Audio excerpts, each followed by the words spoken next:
মানুষ, উম্মতের মধ্যে শ্রেষ্ঠ সন্তান আবু বকর, উম্মতের মধ্যে শ্রেষ্ঠ উম্মত আবু বকর। আল্লাহু আকবার। পুরুষের মধ্যে শ্রেষ্ঠ মানুষ আবু বকর। এই আবু বকর রাদিয়াল্লাহু তাআলা আনহু একবার ঘর থেকে বাইর হয়ে গিয়েছেন। ঘর থেকে বাইর হয়ে আল্লাহু আকবার প্রখর রৌদ্রের মধ্যে ঘর থেকে যখন বাইর হয়েছেন, ইতিমধ্যে হযরত ওমর রাদিয়াল্লাহু তাআলা আনহু আসছেন।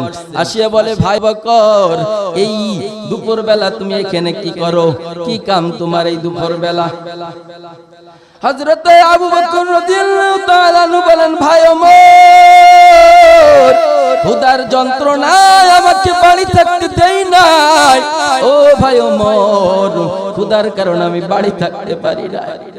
আরে নবীর উম্মতের দল একটু ভালো করে বুঝেন, আল্লাহর এত নিয়ামত খাইতেছি, এত নিয়ামত ভক্ষণ করতেছি, আল্লাহর কি গুণগান গাইতেছি, আর তিনরা দেখেন কি করেছে।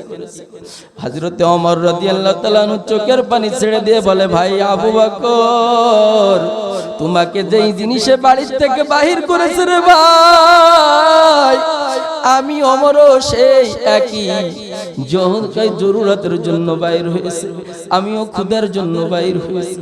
ইতিমধ্যে রাসূল সাল্লাল্লাহু আলাইহি সাল্লাম হাজির, রাহমাতুল লিল আলামিন হাজির। বলে যে, কি ব্যাপার আবু বকর ওমর, তোমরা এই অসময় এই জায়গা কি আলোচনা করো? বলে, হুজুর, ক্ষুধার কারণে বাড়ি থাকতে পারি নাই। এবার রাহমাতুল লিল আলামিন সাইয়্যিদুল মুরসালিন খাতামুন নবিয়্যিন, ও নবীর উম্মতের দল, যেই নবী সৃষ্টি না হইলে এই দুনিয়ায় সৃষ্টি হইতো না, ওই নবী বলে, আল্লাহর কসম,